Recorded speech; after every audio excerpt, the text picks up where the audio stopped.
එතකොට ඔයාලා මතක ඇති නින්දිත විදිහට මගේ ජීවිතේ කවදාත් මම දැකලා නැහැ මවකට දරුවෙක් ඔය වගේ කියනවා.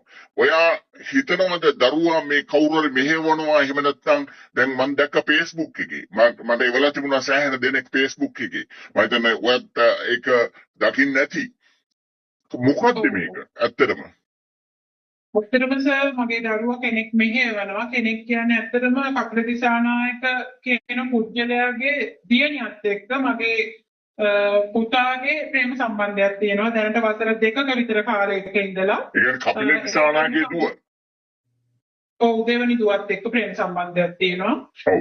ඉතින් ඇත්තටම මම තාගිතින් ඝාතනය සම්බන්ධව නොදැන ඉන්න අවස්ථාවේදී පවා කපිල දිසානායකට චෝදනා කරන්න ලොකුම හේතුව මගේ දරුවන් සමගම මරා දමනවා කියලා තැන් වල ඉඳලා එයා කියලා මට ආරංචි වෙලා තියෙනවා මේ ප්‍රේම සම්බන්ධය නිසා.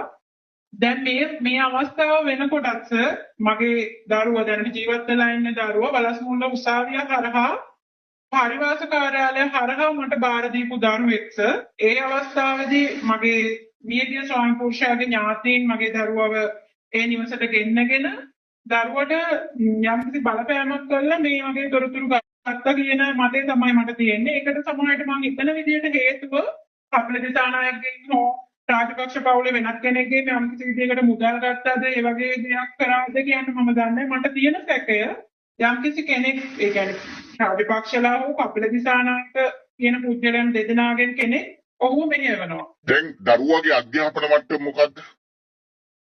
ඇත්තටම කියන්නත් ලැජ්ජයි සර්. මට මගේ දරුවා පාසල් යවන එක පිළිවෙලකට කරන්න බැරි වුණා. මම මේ වෙනකොට විදුහල්පතිතුමා දැනුවත් කරලා තියෙනවා. විදුහල්පතිතුමාට ලිඛිතව බාර දීලා තියෙනවා මගේ දරුවට උපදේශන සේවා ලබා දෙන්න කියලා. ඒ වගේම නියමිත ආකාරයෙන් පාසල් යවන්න බොහොම උත්සාහ කරා. මමත් මගේ සහෝදරියත් එකතු වෙලා. නමුත් මම එතන අසාර්ථක වෙලා තියෙනවා. දරුවෝ පාසල් යන්නේ නැති තරම්. පාසල් නොගෙන ඔයවෙනි අධ්‍යාපනයක් නැහැයි කියලා අධ්‍යාපනය ඉතාම ප්‍රාථමික මට්ටමේ තියෙන අවුරුදු 16ක දරුවෙකුට ඔය Facebook එකේ ලියලා තියෙන දේවල් වැනි දේවල් ලියන්න පුළුවන් කියලා ඔයාගේ දරුවා තමන් අම්මා කෙනෙක් වශයෙන් ඔයා හිතනවාද මේක ලියන්න නැත්තේ මගේ දරුවමයි කියලා? මම ලිපිය දැක්ක වෙලාවෙම තීරණය කරා මේක මගේ දරුවා නෙමෙයි ලියලා තියෙන්නේ. ඇත්තටම සමහරට ලොකු අනුකම්පාවක් ඇති වුණේ තව කෙනෙක් මගේ දරුවා පාවිච්චි කරලා මේ අවස්ථාවේ ඒක එයා ලියලා නැහැ. තව කෙනෙක් ලියපු දෙයක් එයා සමාජගත කරලා විතරයි.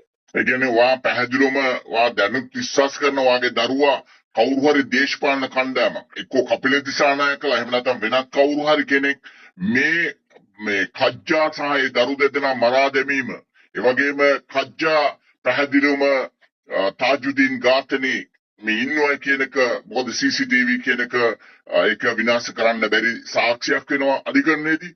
මෙවැනි තත්ත්වයක් තුලදී තමත්ම වෙනත් විදිහකට මේගොල්ලෝ සම්බන්ධ වීම වළක්වන්නටද මේ දරුවෝ පාවිච්චි කරන්න කියලා හිතන්නේ? ඔව් සර් මගේ මේ දීපු වැදගත් සාක්ෂිය නොවැදගත්කමක් ලබා දෙන්න තමයි සර් මේක කරේ. මගේ සාක්ෂිය යටපත් කරන්න තමයි මේක කරේ.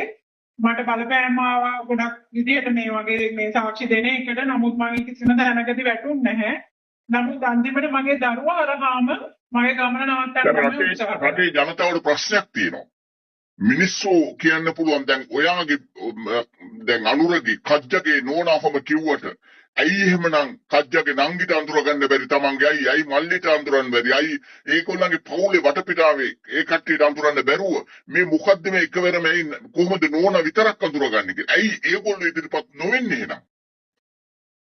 මට CID එකෙන් ප්‍රශ්න කරන්න ගියපු අවස්ථාවේදී මම ඒගොල්ලන්ට සහෝදර සහෝදරියන්ගේ ලිපිනයන් ඒගොල්ලන්ට කියන්නේ කාටද? CID එක. CID ප්‍රකාරින්ද. මාත් සමගම ඉඳලා ඒ ස්ථානවලට ගිහිල්ලා කට උතර ලබා ගත්තා. ස්ථාන තැන්වලට එකගෙන ගිහිල්ලා මම දැන් පෙන්නුවා. එතකොට මේ කිසිම කෙනෙක්ගේ දීපු කට උතර මොකක්ද කියන්න මම දැනට දන්නේ නැහැ. නමුත් කට උත්තර ලබා ගත්තා. මිත්‍රයන්ගෙන් සහෝදරයන්ගෙන් පවුල සමාජිකයන්ගෙන්. කිසිම කෙනෙක් ඔයාලට තොරතුරු ලැබුණාද? දැන් අපරාධ පරීක්ෂණ දෙපාර්තමේන්තුවට CIDට ඔයාලා ගියන් පස්සේ කියනවනේ මේගොල්ලෝ මෙච්චර ප්‍රමාණයක් අඳුරගෙන තියෙනවා මේක මෙහෙමයි කියලා. නිකන් කියන්නේ නෑනේ. නිකන් හඳගොළු බීරි වගේ. එතකොට ඔයාට දැනුම් දුන්නද මෙයාගේ අඳුර විධානකමගේ නොහොත් කච්චව මරපු එක් ගැන එයාගේ නංගි අඳුරගෙන තියෙනවා මෙයාමයි කියලා කවුරු හරි කිව්වද? නෑ නෑ සමහර ඇයි එහෙමනම් මේගොල්ලෝ නොකියන්නේ හේතුව මොකද්ද ඔයා හිතන්නේ?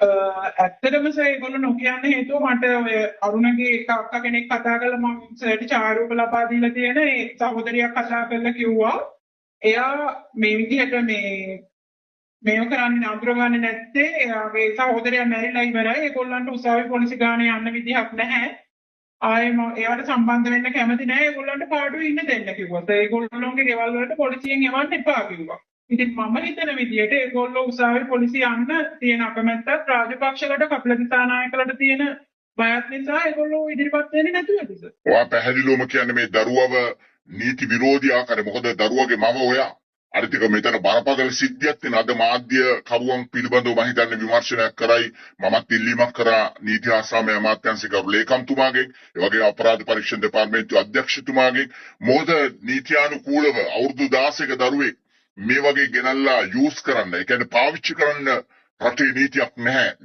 නීතියානුකූල එක බරපතල වරදක්